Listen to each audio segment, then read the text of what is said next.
Hello friends, welcome back to gun with creation. Ring bead ಈ ಥರ ಕುಚ್ಚಿಗೆ ಯಾವ ರೀತಿ ಹಾಕಿ ಡಿಫ್ರೆಂಟಾಗಿ ಬೇಬಿ ಕುಚ್ಚನ್ನ ಹಾಕ್ಬೋದು ಅಂತ ನಾನು ತೋರಿಸ್ತಾ ಇದ್ದೀನಿ. ಇದಕ್ಕೆ ಬೇಕಾಗಿರೋದು ರಿಂಗ್ ಬೀಡು.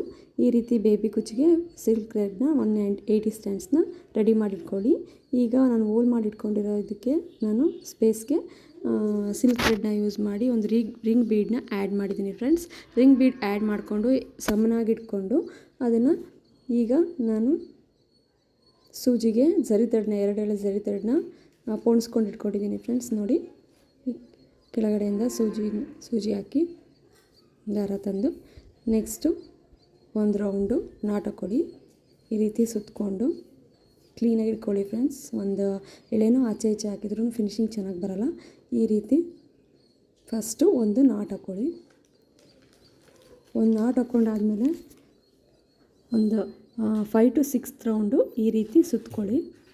1 2 3 4 5 ಈ ರೀತಿ 5 ಸುತ್ಕೊಂಡಾದಮೇಲೆ ಬ್ಯಾಕ್ ಸೈಡ್ನ ಹಿಂಗೆ ಉಲ್ಟಾ ಮಾಡಿಕೊಂಡು ಸೀರೆನ ಈ ರೀತಿ ಫುಲ್ ಜರಿ ಥ್ರೆಡ್ ಏನು ಹಾಕಿದ್ವಲ್ಲ ಅದರಷ್ಟಕ್ಕೂ ತಗೊಂಡು ಒಂದು ನಾಟ್ ಹಾಕ್ಕೊಳ್ಳಿ. ಒಂದು ನಾಟ್ ಹಾಕ್ಕೊಂಡಾದಮೇಲೆ ಮಧ್ಯದಿಂದ ನೀಡಲ್ನ ಹಾಕಿ ಸೂಜಿನ ಹೊರಗೆ ತೆಗೆದ್ರೆ ಫಿನಿಶಿಂಗ್ ಕ್ಲೀನಾಗಿ ಬರುತ್ತೆ.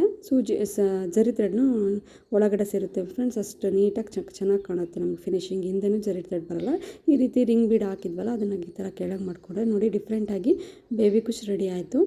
ಹೀಗೆ ನನ್ನ ಚಾನಲ್ನ ಸಪೋರ್ಟ್ ಮಾಡ್ತಾಯಿರಿ. ನನ್ನ ವಿಡಿಯೋ ಇದು ಇಷ್ಟ ಆಗಿದ್ದರೆ ಲೈಕ್ ಮಾಡಿ, ಶೇರ್ ಮಾಡಿ, ಸಬ್ಸ್ಕ್ರೈಬ್ ಮಾಡಿ ಫ್ರೆಂಡ್ಸ್. ಕಮೆಂಟ್ ಮಾಡಿ ಹೇಗಿದೆ ಈ ಡಿಸೈನ್ ಅಂತ. Thank you friends.